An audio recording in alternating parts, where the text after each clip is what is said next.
গ্রামের নাম ছিল কালীগঞ্জের পাশের এক ছোট্ট এলাকা চর নদী। দিনের বেলা জায়গাটা শান্ত, সবুজ আর সুন্দর, কিন্তু রাত নামলেই সব কিছু বদলে যেত।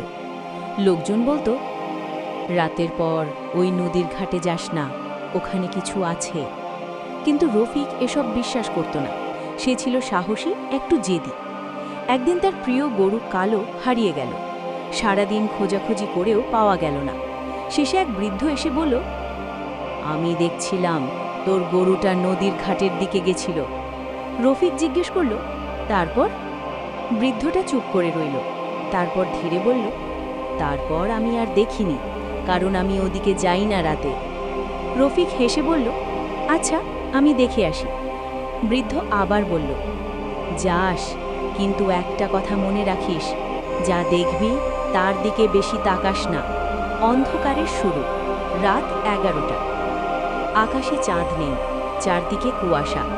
রফিক হাতে একটা লণ্ঠন নিয়ে ঘাটের দিকে হাঁটতে লাগলো। যতই সে সামনে এগোতে লাগলো, ততই চারপাশ নিস্তব্ধ হয়ে যেতে লাগলো। হঠাৎ সে খেয়াল করল, ঝিঁঝি পোকার শব্দ নেই, বাতাসও থেমে গেছে। এমন নীরবতা, যেন কেউ ইচ্ছে করে সব শব্দ বন্ধ করে দিয়েছে। পানির শব্দ। ঘাটে পৌঁছানোর পর হঠাৎ ছপ ছপ, পানির ভেতর কিছু একটা নড়ছে। রফিক লণ্ঠন তুলে তাকালো। পানির ওপর ঢেউ উঠছে, কিন্তু কিছু দেখা যাচ্ছে না। সে ভাবল, হয়তো বড় মাছ। কিন্তু তার বুকের ভেতর কেমন একটা ভয় ঢুকে গেল। অজানা দানব। হঠাৎ পানি ফেটে একটা বিশাল মাথা উঠল। রফিকের নিঃশ্বাস বন্ধ হয়ে গেল। এটা কুমিরের মতো, কিন্তু পুরোপুরি না। চোখ দুটো লাল আগুনের মতো জ্বলছে, দাঁতগুলো অস্বাভাবিক বড়, আর মুখটা যেন হাসছে। রফিক ধীরে ধীরে পিছিয়ে গেল।